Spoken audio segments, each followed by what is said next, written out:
سلام. سوالی که میپرسیم و درست جواب بدی. چشم. آفرین. دروغ نگی. همه میفهمم. باش. مونده ما که همه چیمون روه. کجاست؟ رو میز. استرس داری یا رو پاتو دست. تکون میدی؟ سنگین باش. باش. بریم. ایرایی درش نیست. بریم. این مده؟ باید اینجوری کنی؟ اینجوری میکنی یاد میشینی. باش. بریم. مؤدب. مؤدب باکل آقا. آقا باشی. کشه دستم. سر خواستگاری نگین دیدی اینجوری نشسته بودم؟ کشه دست سرم چی پایین میگه؟ بود. کشه دست چی میگه؟ بریم آقا بریم. علامت میتی کمان انداخته دستش. آره.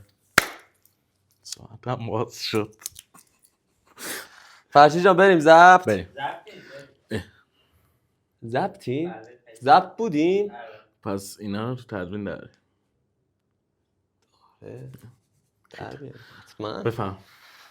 سلام. علیکم. چطورین؟ منو که دیگه همه میشناسید، حسینم.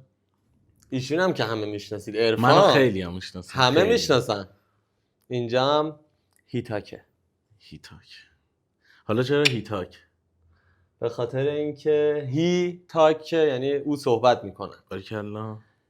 اچ حسین ایه ای عرفان. آره خیلی فکر کردیم به این اسم. ساعت‌ها وقت گذاشتیم. ساعت‌ها، سال‌ها، روزها. باش من دیگه راحت میشم. راحت باش. دیگه معذب نیستم. خب از کجا شروع کنیم؟ از کجا دوست داری شروع کنیم؟ این اولین قسمت چنل هیتاکه. اولین ویدیو. خواهش میکنم. بعد این برنامه اصلا چیه؟ چرا داریم این برنامه رو ما میسازیم؟ به نظرتون شما یه راهنمایی یه کمک بکن به بچه‌ها. یه سری سوال جوابه دیگه، سوالایی که میپرسید تو دایرکت، حالا هر جا میخوایم بشینیم قشنگ به همش جواب بدیم بدون پرده. جوابای خیلی رک، خیلی منطقی، یه جوابای با نتیجه. جواب الکی نه. جواب بدن ردشن برن. جواب الکی نباشه. آره. بعد کسایی هم که شما دوست داشته باشین رو دعوت میکنیم به اسم صندلی خیلی داغ. خیلی داغ. میان اینجا میشینن، هر سوالی که شما دوست داشته باشین توی چارچوبی که بشه پخش کرد.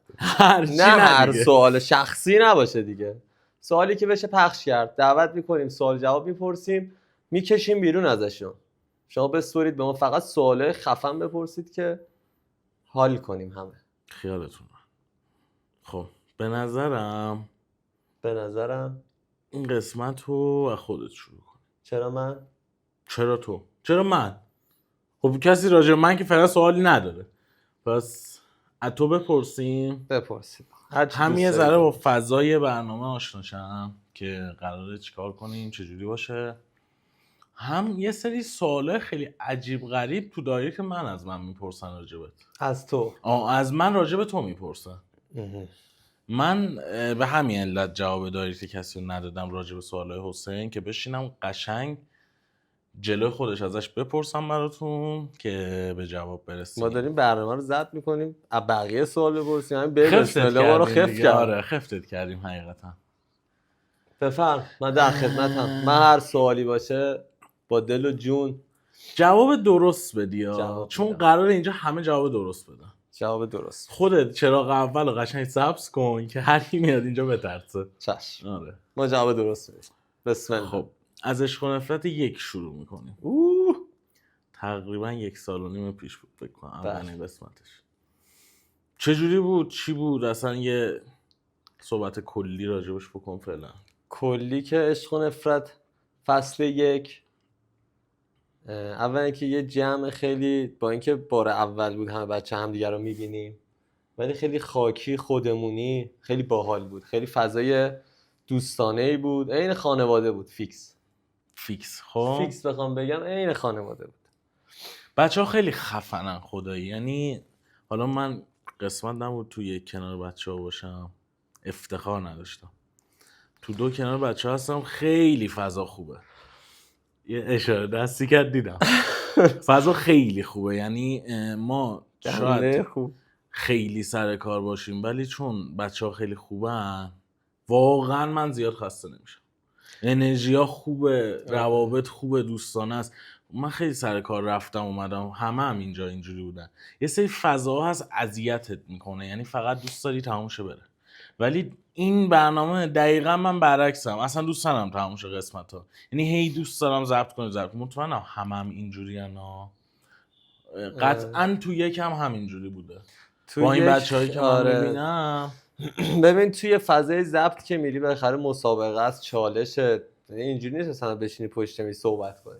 بالاخره یه فضایی که روی فشار جسمی داره، فشار روحی داره، اینکه مثلا اتفاقی پیش نیاد، صحبتی پیش نیاد، اینا نیست. بالاخره بحث مثلا فصل 1 بین من و علی سفری بحث بود، علی سفری و کامی که رفیق چندین سالن با هم بحث داشتن، این حرفا هست. ولی خب بعد از ضبط دیگه همه باز رفیقن و مگه اینکه دیگه خیلی اوضاع پیچیده باشه، ادامه دار باشه، گیر کنن کسی نتونه حل کرد.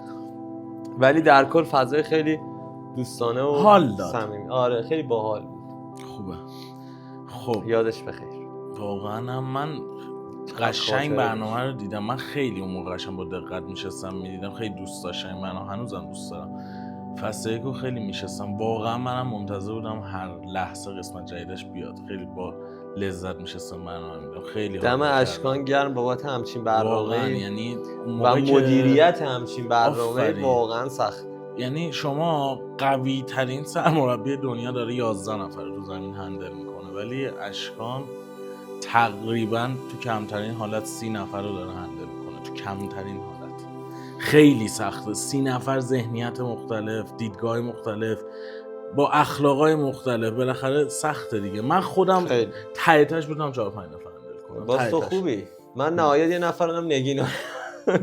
بعد با اون 4-5 نفرم دعوا میشه، یعنی اگه برم تو هندلم با اون 4-5 نفر دعوا میشه.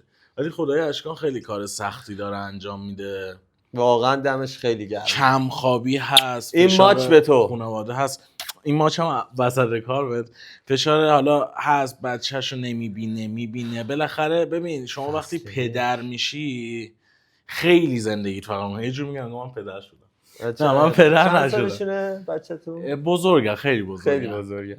نه ولی واقعا خب آدم میبینه دیگه، یه کسی که پدر میشه خب بالاخره یه مسئولیت جدید میاد، سخته که بخواد کنار اون مسئولیت چیز دیگه هم هندل کنه، واقعا سخته. تازه فصل 1 که آرتا به دنیا نیومده بود، اون سخت‌تره، اون خیلی سخت‌تر بود. من نزدیک شاهد تمام جزئیات بودم، خیلی سخت بود واقعا. ولی باز در اصل صورت دمش گرم، خیلی خفنه. ما واقعا دوستش داریم به عنوان برادر بزرگتر.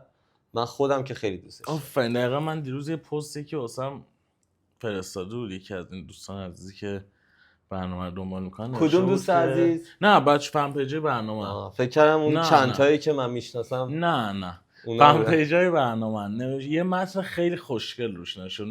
ان همه داداش مثل اشکان داشته باشه. واقعا ان همتون داداش مثل اشکان داشته باشه. قطعا دارید. من خودم برادر دارم، برادرم دوستش دارم، واقعا خیلی با هم خوبیم.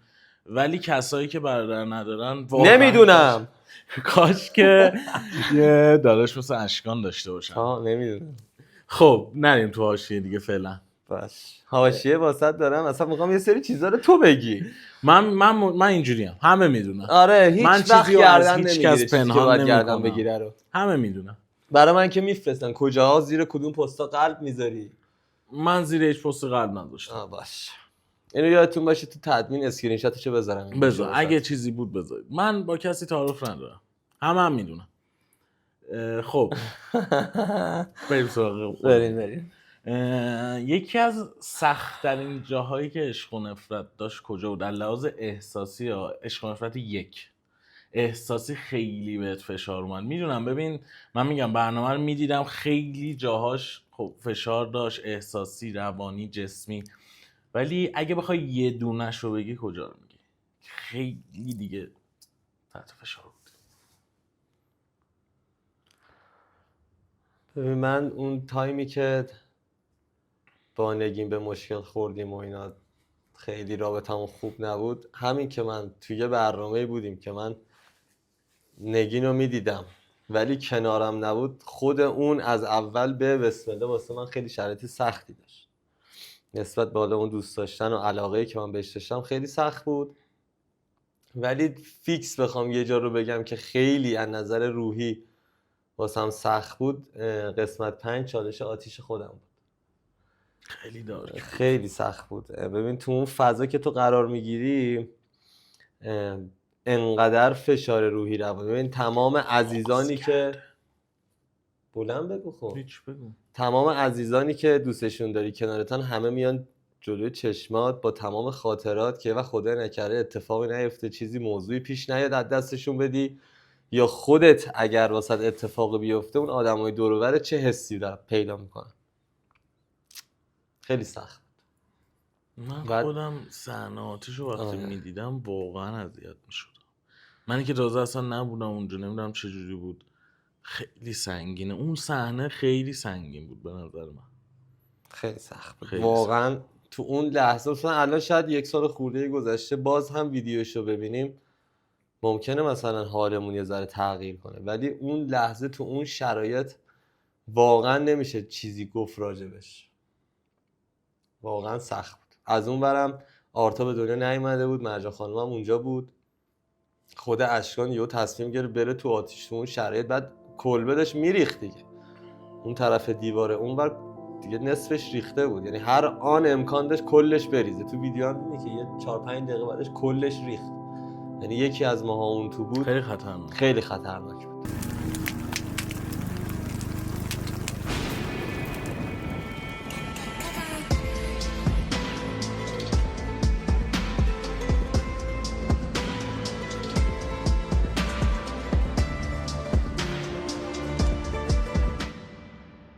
خدا رو شکر که بخیر گذشت. اشکان عاشق ریسکه دیگه. ببین من تو فصل 2 قشنگ فهمیدم اینو، یعنی یه ریسکایی میکنه که خیلی عجیب غریبه. دمش گرم. ولی آره خاطرش شد واسم. خب خفن ترین جایی که دوستش داشتی کجا بوده؟ حالا علاوه همه چی، این حالا احساسی خیلی فشار داشت وسط. یه جایی بگو که خیلی دوست داشتی، خیلی با ذوق میشینی میبینی اونجا رو همیشه. قسمت 7 7 اونجایی که نگین رو با جرثقیل بردن 40 متر بالا. با ذوق میشینی میبینی؟ آره این چرا؟ چرا؟ به خاطر اینکه اولی که نگین آدم ترسویی نیست. میدونم. یعنی آدم ذوق میکنه پارتنرش مثلا اینجوری مثلا اینو بذاره اون بر این تیتیش مامانی نیست، قشنگ شیر دختره، مثلا همه دختره ما شیر دختره. من واقعا اینو خیلی دوست دارم. اونجایی که میشینم با غرور نگاه میکنم 40 متر بردم بالا و من دیوار راست رو میکشم 3 بار میرم بالا میام پایین. با اینکه توی قسمت 2 اگه اشتباه نکنم 2 یا 3 بود اون صخره نوردی که رفتم نتونستم 10 مترم 10 متر 3-4 مترم نتونستم برم بالا، هی دستم کم میمون خودم مینداختم. این خیلی بهم حس خیلی باحال انگیزه‌ای که نگین به من داد و که تونستم 3 بار اون دیوار رو برم بالا بیام پایین بدون اینکه مثلا خستگی چیزی داشته باشه، جز اون تناب آخر که وسط بود اشکان وایساده بود دیگه. واقعا 2-3 متر آخر دستم خالی کردم. بعد اگه میافتادم دیگه تموم بود دیگه. یه صدای نگین رو شنیدم، یه بالا رو نگاه کردم نگین بالا دیگه، گفتم بذار اینم برم تموم شه. خوشحال اونایی که انگیزه دارن تو زندگی. آره انگیزه تو زندگی خیلی مهمه. به نظرم کاری که انگیزه میکنه هیچی نمیکنه. سوخت جت قشنگ انگیزه. خب این همش با نفرت 1. بریم سراغ فصل 2. فصل 2 سوالی که خیلیاتون میپرسین، خیلیا تازه هم من حالا خودش اینو معلوم خیلی میپرسن که چرا فهمیدم چرا حسین تو برنامه نیست، پشت صحنه است، چرا تصمیم گرفت پشت صحنه باشه؟ این سوالو خیلی من پرسیدید، من حقیقتا جواب ندادم تا امروز که خودش بپرسم. بگو ببینم اینجوری باشه. اینجوری من که همیشه اینجوری هم، ولی اصرار خیلی بود که باش، هم از طرف نگین هم از طرف اشکان. بچه هم خیلی دوست داشتن باشی. آره. حقیقتا ولی من طبق تجربه‌ای که تو فصل 1 داشتم با فشارهایی که روی اشکان و بچه دیگه بود تو پشت صحنه، دوست داشتم که فصل 2 پشت صحنه باشم، فقط واسه اینکه کمک کنم. یعنی بتونم یه بار روانی، جسمی، هر کاری، هر روی دوش اشکان و یکی دو تا بچه پشت صحنه بردارم بتونم کمک کنم کار خفن‌تر پیش بره، واسه اینکه چشمای شما ارزشش رو داره و وقتی که دارید میذارید از اون برم به خاطر اشکان دیگه دوست نداشتم تنهایی بخواد این فشار رو پیش ببره و تحمل کنه. گفتم حالا من تا جایی که در حد توانم باشه و اندازم باشه کمکش کنم که یه وقت وسط داره خسته نشه. اون که خسته نمیشه اشکان، اصلا خستگی ناپذیره واقعا. دو سه تا آدم پشت صحنه داریم، یکیش هم خودت قطعا آچار فرانسن. یعنی ببین حسین اینجا، حسین تصویر، حسین اون، اصلا به هیچی نه نمیگن خدایی. همه بچه ها اینجوری ها تا حد توانشون. به خب مثلا خود من توان من خارج درخت رو بکشم برم بالا، خیلی واضحه. شما جرثقیل باید بزنم من برم بالا، ولی خب منم تا اونجا که بتونم کنم. ولی حسین همه کار میکنه، درخت برو بالا، نردبون برو، بپر پایین، بپر اون بر. حسین هست، علی اسفندیار هست، حالا خیلی از بچه ها هستن، خیلی دارن کمک میکنن، دمشون گرم. یاد چیز افتادم، گفتم فصل 1 که جلو دوربین بودیم همش یه آب یخ رو سر ما بود، یا سطل آب یخ بود یا شیلنگ آب یخ بود، همه چی با آب یخ بود. فصل 2 که تصمیم گرفتیم بیایم پشت صحنه، نه آب یخ هست نه استخر یخ هست، هیچ چی توش نیست. یه سری چالشا کاستوم خودته. آره. بیا جلو دوربین دوباره آب یخ میاد. الان آب یخ نداریم، مگه اینکه یه روز بخواد واسه پشت صحنه یه چالشایی بذاره اشکان، قسمت ترمز آب یخ، هر چی آب یخ.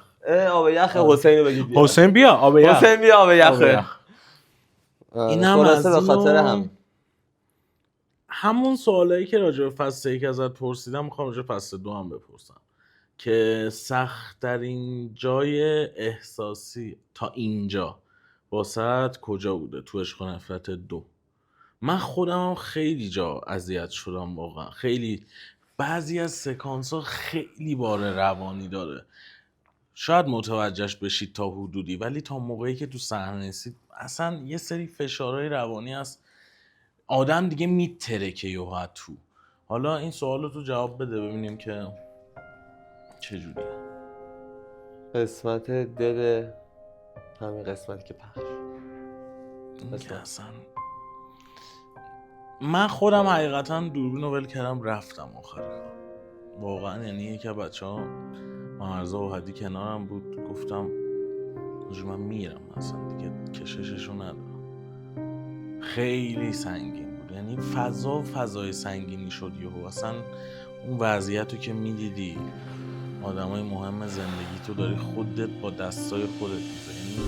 یعنی خیلی تجربه اینو داشتن که آدمایی که دوستشون دارن و تو این وضعیت میبینن. سخته واقعا، اونایی که تجربه کردن این صحنه رو میدونن چقدر سخته. حالا درسته چالش بود، بازیه، یه قسمتی از بازی بود، ولی خب اون حسه، اون کفنه، اون قبره، اون خاک ریختنه، من خودم خیلی اذیت شدم.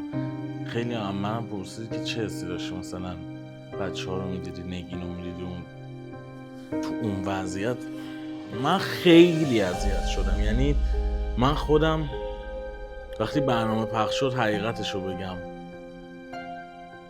قسمت دل که رسید من نشسته بودم با خانواده داشتم میدیدم.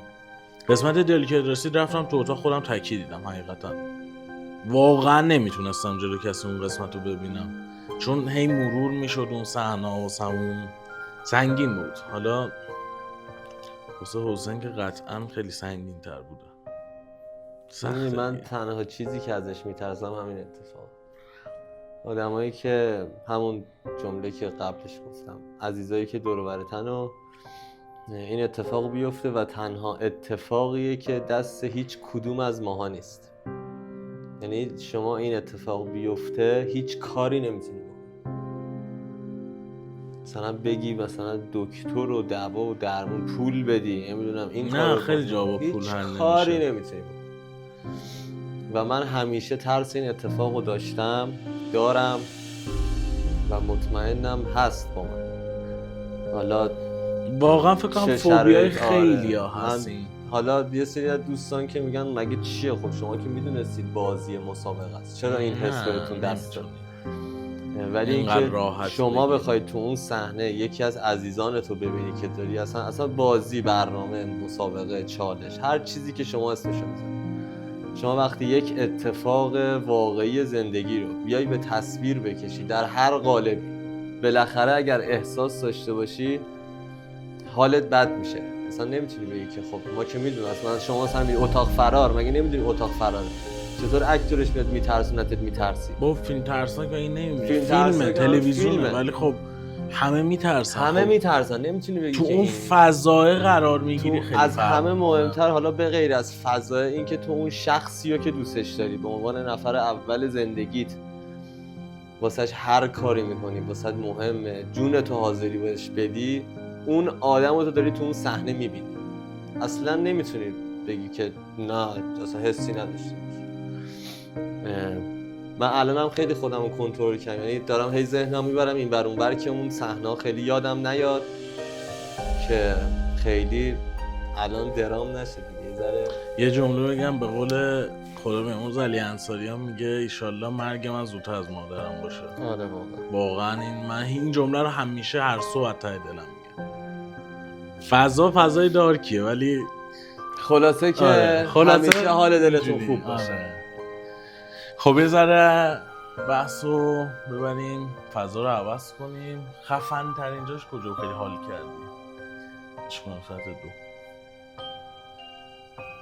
من فکر کنم تو چون خیلی موتور دوست داری اون کراسه رو خیلی دوست داشتی. حالا وارد حاشیه‌اش نشو، ولی اون کراسه رو دوست داشتی، صدای کراسو، تپه قشنگ بود. آره. از دور میدیدی قشنگ بود. قشنگ بود.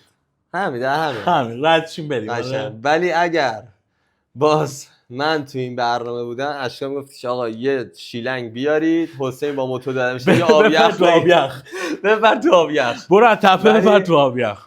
اونجاش خفن بود. ولی من یه جا رو خیلی بیشتر از همه اینا دوست دارم، به خاطر اینکه خودم تجربهش کردم و حالا بر حسب هر اتفاقی نتونستم انجامش بدم. اونم چالش مهرنوش بود روی اون شیربونی که من خودم رفتم، دیدین که اونجا داشتم دوربین میگرفتم، فرشیدم اتفاقا بود بالا، خیلی آره فرشیدم بود. ببین من واقعا زانو به پایین انگار نداشتم، از پایین نگاه میکردیم میگه چیزی نیست که میری بالا، تازه هارنس هم داری، چیزی نمیشه که، ارتفاعی نیست که، میرفتی بالا میری پایین رو نگاه میکردی واقعا دست و پا چل میشه. آره ببین مثلا یه سری دیدی میگن از چقدر ارتفاع میاد، یه چیز 3-4 متر، شما بالای 1 متر میری تو ارتفاع تازه میفهمی ارتفاع من چقدره. خودم فصل 1 تو اون ارتفاع روی یه دونه تناب 4 نفری وایساده بودیم تو قسمت 8، من و نگین و مهناز و زهرا آویزون بودیم، خودمون رو تاپ میدادیم بعد سنگا رو جا بزنیم. از ارتفاع من نمیترسم، نمیدونم اونجا اصلا انگار یه خوفی داشت، انگار یه ترس داشت. ارتفاع واسه مهم نبود، این میله ها رو این توتی ها رو میدیدی اصلا خیلی بد، خیلی وحشتناک. و من خیلی مهرنوش واقعا دختر قویه به نظرم، خیلی مثل بقیه دخترامون واقعا درجه 1. واقعا چالش‌های دخترها تا الان خیلی خفن بوده اصلا. خلاصه این که دمتون گرم. آره فکر میکنم به چالش‌ها واقعا دمتون گرم، دم شما هم گرم که میشینید میبینید، عشق میدید، با کلی انرژی مثبت و کلی واقعا به نظر خفنی. من از دید خود من سوخت این راه همون سوخت جته که گفتم برای این راه، انرژیایی که شما میدید واقعا دمتون گرم. I love you. سوال بعدی داری؟ سوال که تا صبح دارم. تا صبح؟ سوالی که دیگه تا صبح. راجع به یکی از چالش‌ها بذار صحبت کنیم. نظرت چیه؟ یه کدومشون فضا رو بیاریم از احساسی و اینا بیرون. ببین من سر چالش علیرضا ابراهیمی واقعا اصلا من خیلی سخت با چیزی حالم بد میشه. ببین از اون بدتر چالش نگین بودا. من چالش نگین تو همش اینجوری داشتم ویدیو میگرفتم، خیلی بد بود. ببین یه بویی میومد واقعا دوست داشتی همونجا، اصلا دست خودت نبود، بوه رو اینجوری میکردی اصلا بوه به دماغت میخورد اوق میزدی، نه که مثلا بگی جالبش چیه. من که خیلی نرفتم اون تو مثل نگین، که من در حدی که فقط دستم نگین داشت کرال میزد اون تو اینجوری میگه. من این کارو میکردم زندگی میذاشتم کنار، همونجا میرفتم خونمون، همونجا میگفتم نوکرتونم خداحافظ. این رفته بود تو دماغ دیگه 4-5 باری که مثلا اونجا داشتیم کیسا کار میگه ناخودآگاه رفته بود تو دماغ دیگه. آره رفتم همون اومدم ببین شامپو صابون نمیدونم خمیر دندون همه چی از توی سوراخا میکردم تو اینجوری میکردم میدادم بیرون میگفتم هنو بو میداد. آره ببین این بو میشینه رو مغز آدم. آره شاید باورتون نشه خیلی بد اون بود. بوه رو شاید چیزی نباشه اون بوه رو بده ولی رو مغزت سیو میشه اون بو، قشنگ بوه میمونه. بعد دیگه آخر سر برداشتیم بادی اسپرش کردیم پیسش اینجا یه دونه پیس اینجا زدیم آره پیس اینجا زدیم که کلا مسیرش شسته خیلی بوه بدی میداد. بعد قاطی شده بود با بادی اسپلشه ترکیبش عجب ترکیبی میشه میسوزوند اینجوری بوده میسوزوند قشنگ. آره یه جا دیگه هم بوش خیلی خوب بود. کجا؟ علی ابراهیمی. آره داشتم همون رو گفتم بریم سراغ چالش علی ابراهیمی. یهو بحث بو شد رفتیم اون بعد چالش علی ابراهیمی 3 تا بخش داشت. اون بخش وسطش خیلی اصلا اون در جعبه رو که اشکان باز کرد من گفتم بلا نسبت بود اصلا خیلی وضعیت خراب بود. آره بو همون میومد. بعد علی ابراهیمی چیکار کرد؟ دستو کرد اون تو در آورد اینجوری کرد تو بونشون داد. اصلا این چه کاری بود که من بودم انصراف میدادم 2 امتیاز من میرفتم. اصلا ما تصویربردارا پشت صحنه همه اینجوری بودن. آره واقعا همه اینجوری داشتن تصویر می‌گرفتن. همه اینجوری داشتن دور می‌دادن. همه به این حالت. خیلی بو بدی میداد. خیلی بد بود. آره خلاصه این آره ولی خب خفنه دیگه آجی. خفنه. هیچکی این کارو نمیکنه حقیقتا. هیچکی به جز چنل اشیله این کارا رو نمیکنه. یعنی شما هر جا رو بگردید هیچکی دستشو نمیکنه تا اینجا تو اون بطری بخواد توپ دراره. همه انصراف میدن. این مثلا بگی حسین این فلان چیزه میگه باشه من که اینو نمیرم میرم سراغ اون یکی. ولی این دستش کرد اون نیه هم مثلا این چی بود نیک میزد میخورد. خب تو دوست داری راجع به چالشی صحبت کنی مثلا راجع به فلان موضوع یه حرفی حدیثی آیه‌ای؟ من که نصیحتمون کن رو به دوربین بده 6 و 66. نه نصیحت که نه ولی خب یه سری سوال راجع به نگین ازت دارم. خب نمیدونم الان بپرسم اوه جالب شد. آره نمیدونم الان بپرسم ازت یا نه. مثلا یکی از سوالایی که خیلی میپرسم میگن چرا حسین انقدر بیخیال بود راجع به نگین؟ این اتفاقا میافتاد چرا حسین هیچ کاری نمیکرد؟ من هیچی نمیگم بذار خود مردم تو کامنت ها بگن دیگه. واقعا اینجوریه؟ نه واقعا ببین باید بشید این سوال رو از تک تک بچه‌ای که پشت صحنه بودن بپرسید. حسین همش اینجوریه رو چالشا داره تصویر میگیره همش دوست داره اینجوری شیرجه بزنه. اون لحظه مرداب هم اگه دقت کنید حسین فقط خودش رو رسون پرید تو آب. یعنی من داشتم این مرداب اینجا اتفاق میافتاد داشتم این بغل فیلم میگرفتم دیدم اشکان پرید تو آب یهو دیدم حسین با چه وضعیتی داره میاد. بعد میگید حسین چرا بیخیاله؟ انگار حسین نگین داره اونجوری بعد جمله قبلیش خیلی جالب بوده که من خودم دایرکت داشتم این شکلی. یه جمله یکی نوشته بود که تو بازی چرا حواست به نگین نیست؟ مگه من تو بازی هم هستم چیکار مثلا باید بکنم؟ به نظرم اول برنامه رو بشینید ببینید، فصل 1 رو ببینید، فصل 2 هم ببینید با دقت و جزئیات و اینا، بعد قضاوت کنید. به نظر بازم هر جوش خودتون. ولی بگید آقا اگه من واقعا انگار نه انگارم نسبت به نگین شما بگید بذار خودش بیاد بخونه زیر کامنت ها رو. من حسین رو که خیلی وقت میشناسم اونو خیلی هاتون میدونید ما تقریبا قدمت رفاقتمون برمیاد فکر میکنم سال 88 9 بود 88 تقریبا میشه تا امروز 2 تا 10 تا 12 تا 15 سال 16 سال تقریبا میشه. مثلا ریاضی من انقدر ضعیف شده خودم موندم. 88 تا 404 نمیتونستم بشمارم. اب نداره. 16 سال تقریبا میشناسمش. 16 ساعت؟ نه سال. انقدر بودیم تقریبا. بعد حسین یه چیز جالب براتون بگم. اون موقع دوچرخه داشت. بعد از اون اول عشق موتور میومد با دوچرخه یه چرخ میزد اینجوری جلو ما اینجوری پا میداد میرفت بالا.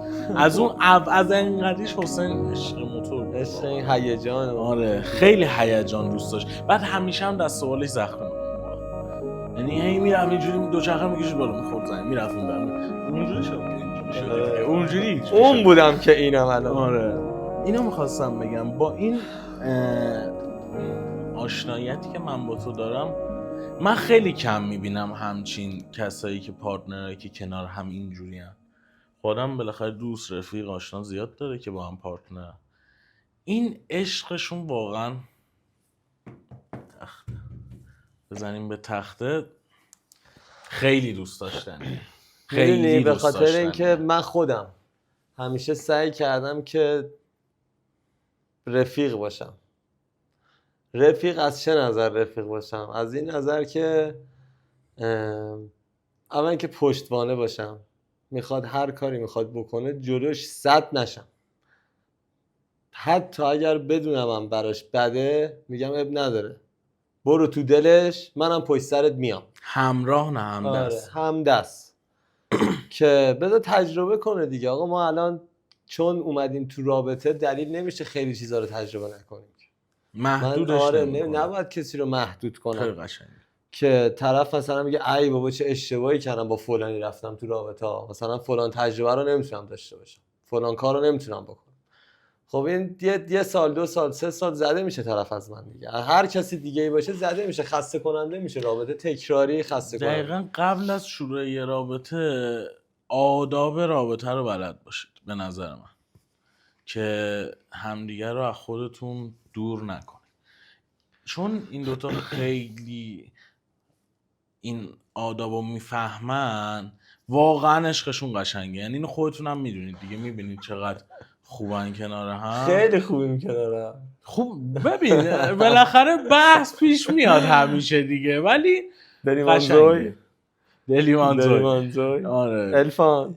یکی نوشته بود واسه من، حالا اینم بگم، تو چرا انقدر با نگین کل کل میکنی فلان. من با هر کسی که خیلی باش راحت باشم دوست داشته باشم کل کل میکنم. اگه دیدید من این روز با کسی کل کل نمیکنم بدونید واسم مهم نیست، اهمیت نیست. آره من با حسین شاید شبانه روز 1000 بار تو سر کله هم میزنیم، دعوا میکنیم، آشتی میکنیم. خب اینه دیگه. خب بی تفاوت باشیم ما هم که اتفاقی پیش نمیاد. من الان با بچهای عشق و نفرت هم همین جوریه، چه با دختراش چه با پسرش. با کسی شوخی میکنی یعنی رفیقیم، دوستش داریم، طرف هم جنبه داره، شوخی میکنی باشی. من میشه تو رفیق باشی با کسی شوخی نکنی؟ مثلا بگیم سلام حال شما خوبه، خوب هستید، وقت شما بخیر، چه خبر، چی کارا میکنید، بزن تو سر کله هم دیگه. سلام حسین گاوا رو کیش کن، یه جمله معروف گاوا رو کیش کن. من اینو همه میدونین، حسین که داداشمه، نگینم واقعا داداش سوممه. یعنی من همه جا نگین رو داداش خطاب میکنم، اینو هم میدونم. واقعا کلامون رفاقتی و دوستانه است، هیچ مشکلی هم با هم نداریم. بعد نمیشد تو که انقدر کل میگوی چه حسی داشتی نگین اونزی بود؟ خب یعنی چی این حرف اصلا؟ من گفتم وقتی با یکی کل میکنم یعنی خیلی باش رفیقم دیگه، خیلی دوستش دارم، یعنی جز آدمای مهم زندگیم. خب تو خودت که این سوال هم پرسیدی دوست عزیز بزرگوار، یا آدم مهم زندگی تو اون وضعیت ببینی چه حسی پیدا می‌کنی؟ که هیچ وقت نبینید. دور از جون همه باری کلا. ولی خب این چه سوالی بودم من پرسید؟ بزن رقمم بلند شم نه اون آدمو بلاک کنم که این حرفو من زده. نه بالاخره بحث آزاده. آره بگی هر چی دوست داری بگید. ما خیلی انتقاد پذیریم. ما انتقاد پذیریم، همه چی با آغوش باز میشنویم، میبینیم، میخونیم، جواب نمیدیم. ولی خب جواب دادنش خیلی کاری نمیکنه. آره اینو ما این قسمت تو گفتیم آپلود کنیم که شما با فضای ذره آشنا شید. سوالاتون رو از حسین پرسیدم تا اونجا که تونستم و از این به بعد دوست داریم خیلی به سوالای شما جواب بدیم.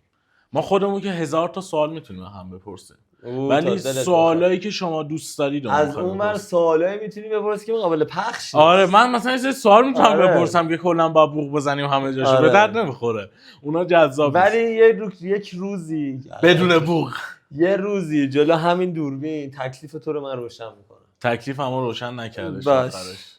تکلیف رو روشن میکنم. اون موقع بیاید بنویسید این جوجوی منه، این جوجوی مال منه. جوجو که نیست، عرفان جوجو با این ابعاد جوجو یه ذره جوجوی گنده، هیچ جوجویی انقدر نیست، جوجوی گنده هست ولی دیگه. نه حاشیه عثمان درست نکنید، من حاشیه. زندگی بدون حاشیه دوست دارم. آقا یه دقیقه فرشی جان گوشی من یه دقیقه میاریم حاشیه رو متأسفانه نشون نمیتونیم الان چون گوشیتون در حال ضبط. گوشی هم استفاده برای ضبط نمیتونیم. باش. آره خلاصه که اینجوریه. چقدر شده تایم؟ 35 دقیقه. 35 دقیقه چی گفتیم ما با هم؟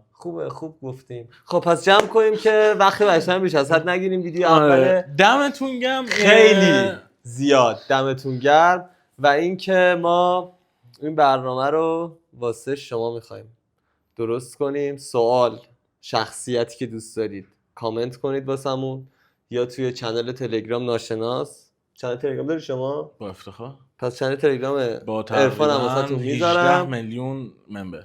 عالیه. و پیج اینستاگرام دایری سوال مال هر چی دارید با شخصی که دوست دارید بگید بیاد این وسط میشینه روی صندلی داغ، نمیتونه در بره از زیر سوال. سوالا ما رو میپرسیم. هیچ جایو کات نمیدیم، شاید بهش بگیم کات میدیم ولی ما هیچ جایو کات نمیدیم. اصلا نه درواسی کات نداریم با برش کسی. بدیم. مثلا دلیلی بهش نداره. بگو حالا حذف میکنیم این تیکر ولی ما حذف نمیکنیم، خیالت راحت. تخت به بچه‌ها هم اینو میگیم که اینو نبینن. آره. بچه‌ای که میخوام بگیم بیان. آره این مثلا نمیذاریم کسی ببینه اینو. آره. الان میرن تو گوشی چنل رو بلاک میکنیم کسی نبینه. آره. ولی خلاصه آره سوالاتون رو هر چی دوست دارید از کی پرسیدشه واسمون کامنت کنید، بپرسید که ما هم ازشون بپرسیم. ما سعی می‌کنیم اونایی که خیلی تکرار میشه رو جمع‌بندی کنیم، چارچوب باشه. خواهش می‌کنم قابل ازتون. پخش باشه. قابل پخش باشه. ما نبینیم الان ویدیو 100 تا پیام ویدیو آخر نشه. 100 تا پیام اومده فلانی چرا با فلانی چرا این فلانی چرا. آقا ول این چارچ خارج از چارچوب میشه بازی جرأت حقیقت. با دوست و فک و فامیل بشینید بندازید اون موقع سوالاتون رو بپرسید. تو برنامه واسه اینکه بتونیم پخش کنیم و ادامه دار باشه پخشامون لطفاً سوالایی که با رعایت شما ممنونم. دستتون درد نکنه. خیلی مخلصیم. کجا بودی حالا؟ باش. دمتون گرم که تا اینجا دیدید. ارادتمند همتونیم. چاکریم. I love you. حال دلتون همیشه خوب مثل همیشه و حال دلتون خوب مثل همیشه. یه بار دیگه ما اینا هم کات نمی‌کنیم. همونجوری که گفتیم هر چیزی کات نمی‌کنیم اینا هم کات نمی‌کنیم. بفهم. حال دلتون همیشه خوب. دوستتون دارم. مراقب خودتون خیلی باشید. اونم ماچه معروف. خدافظ. بای. مشتاق قطعش کن. فرشید جان مرسی. Thank you. I love you.